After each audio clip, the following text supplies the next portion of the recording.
이번에 대선을 바라보는 사람들은 우리나라에 인물이 이렇게 없나 참 머리가 아플 겁니다. 솔직히 제가 봐도 인물 같은 인물이 하나도 없습니다. 어딘가 다 하나씩 좀 모자라는 사람들이 대통령 하겠다고 나왔는데요. 이 나라에 좀 똑똑하고 쓸만한 사람은 대통령 후보가 될 만큼 올라가질 못하거나 정당에 들어가서요. 정당에서 클 수가 없습니다. 그리고 이 나라에 정말로 진정하게 대통령 후보에 갈 만한 사람이면 제가 명확하게 이야기를 하겠는데요. 기득권 시스템에 붙어 먹어야 그 체제를 옹호해야 자든 우든 대선 후보나 유력 정치인의 반열에 갈 수 있습니다. 여기서 매일 정말 목이 터져라 뉴스 브리핑을 하는 제가 저도 정치를 해보고 싶은 생각을 왜 안 했겠습니까? 그런데 아예 근처 가지를 말아야 되겠다라고 생각한 부분이요. 저는 한국 최고의 지금 재벌, 삼성 등 재벌에 대한 비판을 굉장히 많이 하고 있습니다. 제가 무슨 사는데 재벌로부터 뭔 피해를 받은 게 있겠습니까? 저는 아무런 피해를 받은 게 없습니다. 그런데도 왜 제가 재벌을 비판하느냐? 이들이 정치에 얼마나 개입해서 장난을 치는가 하는 것을 제가 유심히 한때 저도 정치에 있었고 사회운동을 하고 또 비판적인 관점에서 논객도 하면서 너무 많이 목격을 했다는 겁니다. 일반인들이 잘 알지 못하는 재벌이 권력에 얼마나 깊숙하게 개입하고 대통령 선거 등에 얼마나 깊숙하게 개입하면서 누가 되더라도 자신의 권력을 놓지 않도록 만들어가는가. 그래서 그들은 그런 시스템 안에 들어갈 수 있는 사람들을 한마디로 받아들이려고 하고요. 그런 시스템의 비판적인 사람을 끝까지 제거하려고 합니다. 제가 한때 특정 정당에 공천을 주겠다고 해서 공천 신청서도 자신들이 와서 받아가서 한번 하려 했습니다. 그때 한국의 검찰 같은 국가 시스템은 저를 죽이려고 공천을 막바지로 연장하면서 이리저리 전국을 돌리더니만 마지막에 전혀 저하고 관계없는 일로 제 계좌, 제뿐만 아니라 주변 30여 명의 계좌를 추적했고요. 검찰은 제뿐만 아니라 제 주변에 혹시 저한테 돈을 좀 대주거나 빌려줄 만한 사람 계좌들을 다 추적했고요. 또 특정 기업은 제가 처음에 하려고 했던 지역구에 한마디로 그들의 앞잡이 노릇을 하는 재벌의 나팔수들을 내리 갖다 꼽기 시작을 했습니다. 그러더니만 한 달 정도를 공천을 딜레이 하더니만 마지막 날 서울 저 강북에 공천을 하라고 내는데 뭔가 이상하고 찝찝해서 안 했습니다.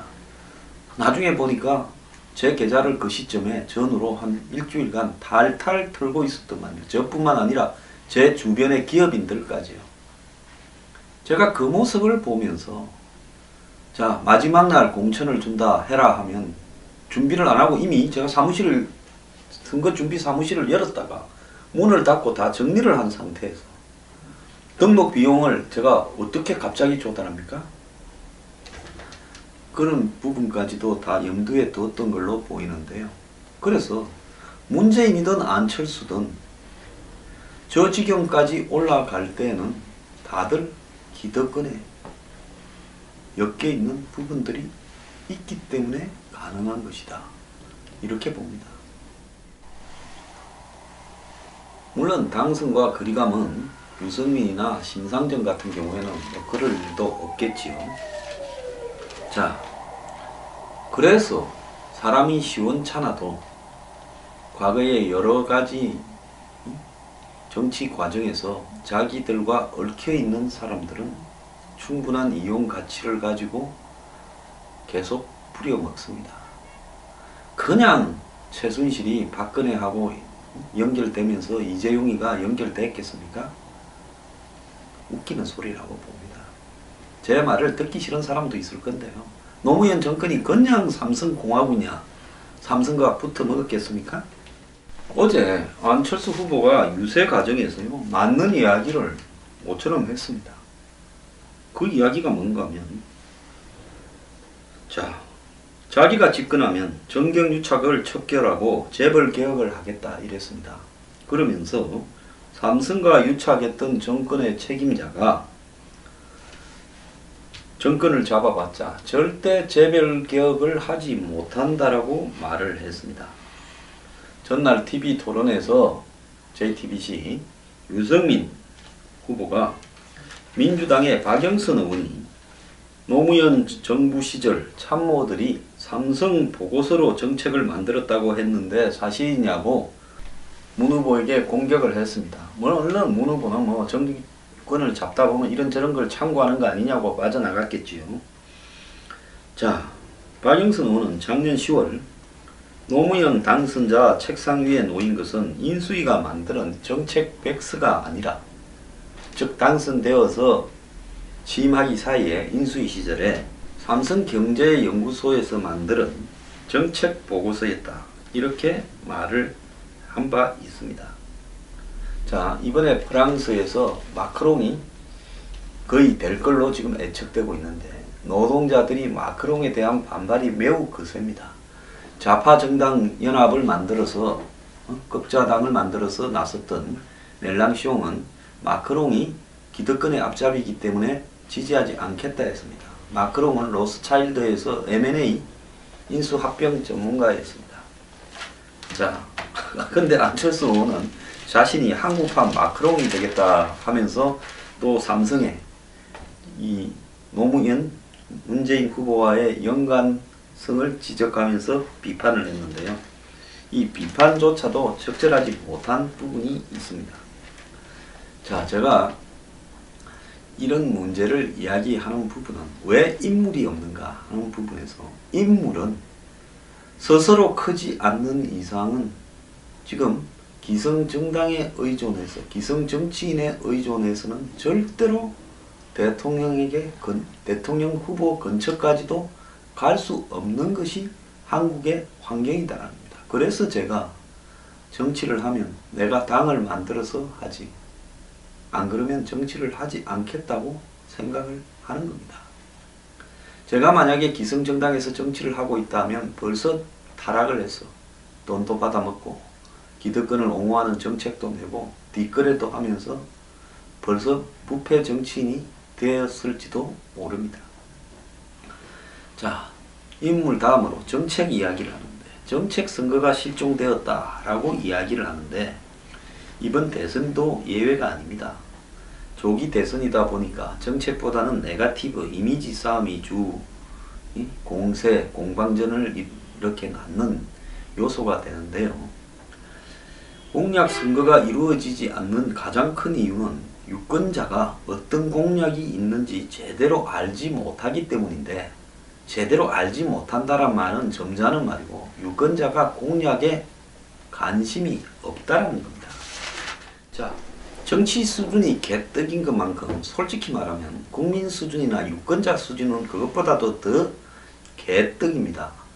자신들이 수준이 낮아놓고 수준이 괜찮은 인물들이 대선 경쟁을 하기를 바란다는 건 저는 한마디로 산에 가서 생선을 구한다 하는 것과 똑같은 이치입니다. 그러지 않습니까? 자, 물어보면요, 투표할 때 무엇을 제일 고려해서 투표하냐 하면 정책을 본다라고 대답한 사람이 28.2, 3분의 1가량 됩니다. 그런데 선거가 끝난 후에 어떻게 투표했냐 물으면 정책을 보고 했다라는 사람은 22.4%라는 겁니다. 그런데 이 중에 절반 이상은 뻥이라고 저는 봅니다. 왜?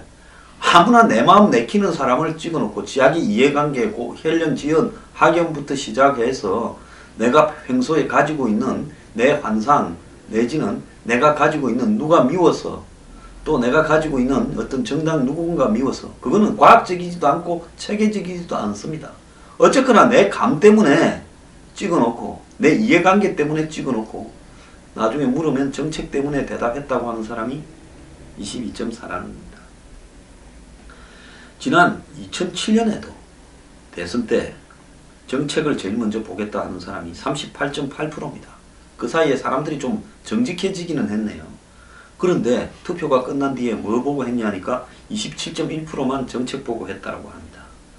2014년 지방선거 때는 40.4%가 공약을 보겠다 했지만 막상 투표가 끝난 뒤에는 26.4%만 공약을 보고 한다는 겁니다. 그래서 실제로 공약을 보고 하겠다 하지만은 제대로 공약을 보고 하는 투표를 하지 않는다는 거고요. 자, 그래서 제대로 공약을 보고 한다면 해준다 하는 공약을 어떻게 해줄 건가, 정말 해줄 수 있는가를 봐야 되겠지요. 박근혜 대통령이 경제민주화를 하겠다라고 김종인을 앞세워서 국민행복위원회를 만들어서 대선에 표를 얻으려 했습니다. 그러면 박근혜 대통령이나 당시 문재인 등이 하겠다라는 공약을 이행하는데 수십조씩 들어간다, 전체를 다 이행하려면 30조가 든다, 문재인은 더 든다, 이렇게 이야기가 있었는데 그때도 그걸 따지는 사람은 없었습니다.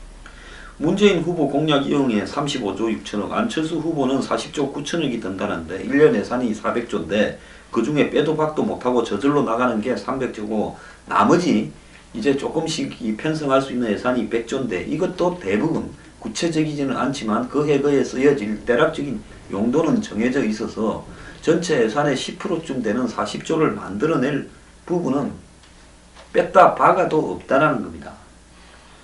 자, 그런데 이것도 제대로 계산한 것인가 하는 의문이 나오고 문재인 후보가 81만 개 일자리를 만든다라는데 논란이 커지자 공공 일자리 81만 개 중 공무원은 17만 4천 명이고 그것도 5년간에 걸려서 20, 40, 60, 80, 100 이런 식으로 중원하기 때문에 17조면 된다 이랬는데 그래가지고 이제 이 중간쯤 되는 공무원 7급 7호봉을 기준으로 소요 예산을 책정했다 하는데 자, 이 사람의 보수는 2613만원쯤 되는데 7급 1호봉이요.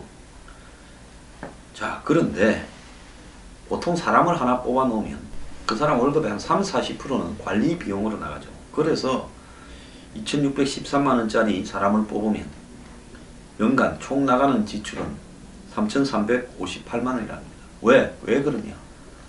월급 외에도 각종 연금이니 보험이니 지원해주는 비용에다가 복지 비용에 이것저것 관리 비용에 이런 게 들어가게 되어 있죠.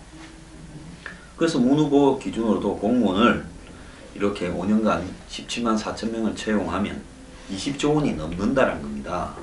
자, 후보들 전부 기초연금으로 20만원을 주겠다 하다가 30만원을 주겠다 하는데 30만원쯤 돼야 조금 쓸까 말까 한 부분은 있겠죠. 맞기는 맞다고 보는데 기초연금을 대략 32만원으로 올릴 경우에 8조 2250억이 더 든다는데 문 후보는 이걸 4조 4천억 밖에 안 든다 그러고 안 후보는 아예 액수를 밝히지도 않았습니다. 그래서 어린이 청년 노인들한테 주겠다라는 공약이 많고 애를 넣으면 나라서 다 키워주겠다 어쩐다 이렇게 쇼를 하는데 제가 그 쇼하는 사람들한테 다른 공약 다 빼고 빈곤 노인과 청년층 신혼부부들한테 국가에서 주거를 갖다가 그 사람들의 소득 수준에 맞게 제공하고 영 소득이 없는 사람은 사회복지적 차원에서 아주 작은 주거 공간이라도 최소한의 삶답게 삶을 유지할 수 있도록 제공하는 게 어떻겠냐 하는 부분에는 아무도 이야기를 안 해요. 왜?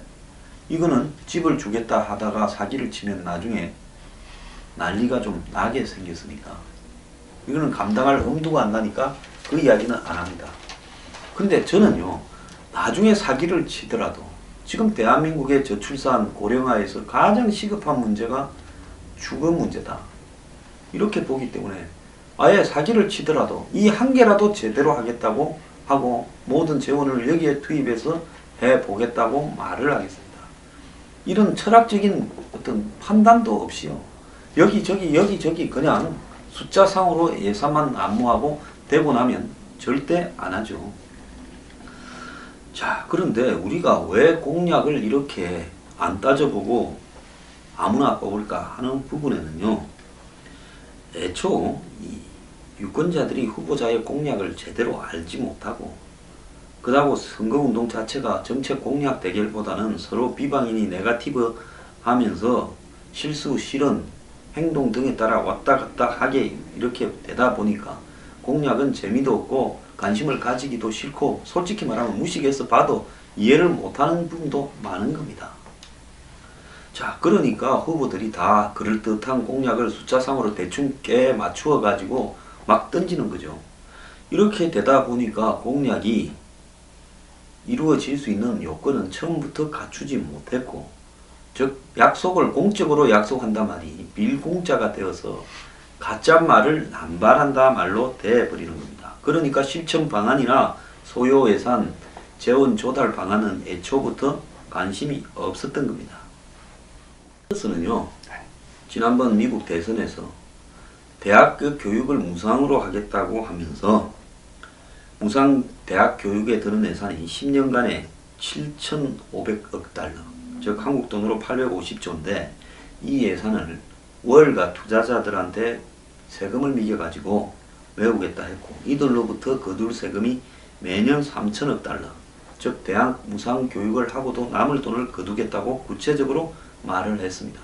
이게 현실적이거나 비현실적이거나 관계없이 공약을 하자면 그 돈이 나올 구멍이 어딘지를 명확하게 이야기를 해야 되는데요. 우리 같은 경우에는 그렇게 할 필요가 없다라는 겁니다. 구체적인 공약을 제시할 수 없는 이유 중 하나가 에너지 낭비다. 즉 캠프의 시간과 노력의 낭비다라고 봅니다. 공약을 꼼꼼히 마련하더라도 그걸 다 챙겨보아서 이 사람이 진짜 잘했구나 라고 평가하는 유권자는 하나도 없고, 열심히 준비해도 제대로 그만큼의 가치를 알아주지도 않는다는 겁니다.